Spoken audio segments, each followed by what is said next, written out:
அஸ்ஸலாமு அலைக்கும் வரஹ்மத்துல்லாஹி வபரகாத்துஹு. தினமும் ஒரு ஹதீஸ்.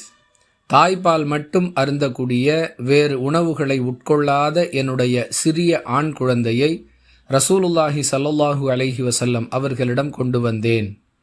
அவர்கள் அக்குழந்தையை தங்கள் மடியில் வைத்த பொழுது அக்குழந்தை அவர்களுடைய ஆடையில் சிறுநீர் கழித்து விட்டது.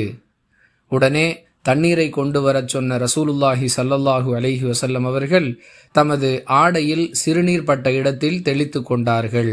அந்த ஆடையை கழுவவில்லை என்று உம்மு கைஸ் ரதியல்லாஹு அன்ஹு அவர்கள் அறிவிக்கிறார்கள். நூல் புகாரி, ஹதீஸ் எண் 223. அன்பிற்குரிய அல்லாஹுவின் நல்லடியார்களே, குழந்தையின் சிறுநீர் ஆடையில் பட்டுவிட்டால் அதற்கான இஸ்லாமிய சட்டம் என்ன என்று தொடர்ந்து பலரும் கேள்வி கேட்டு வருகிறார்கள்.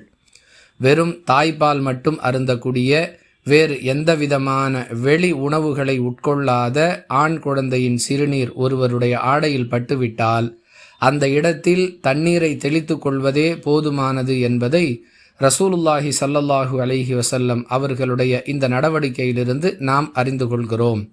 தாய்ப்பாலோடு சேர்த்து வேறு வெளி உணவுகளையும் உட்கொள்ளக்கூடிய ஆண் குழந்தையின் சிறுநீர் பட்டுவிட்டால் அந்த இடத்தை தண்ணீரை ஊற்றி கசக்கி தூய்மைப்படுத்த வேண்டும் என்பது இஸ்லாத்தின் சட்டம்.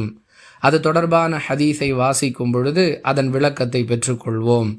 வாஹிரு தஅவானா அனில் ஹம்துலில்லாஹி ரப்பில் ஆலமீன். அஸ்ஸலாமு அலைக்கும் வரஹ்மத்துல்லாஹி வபரகாத்துஹு.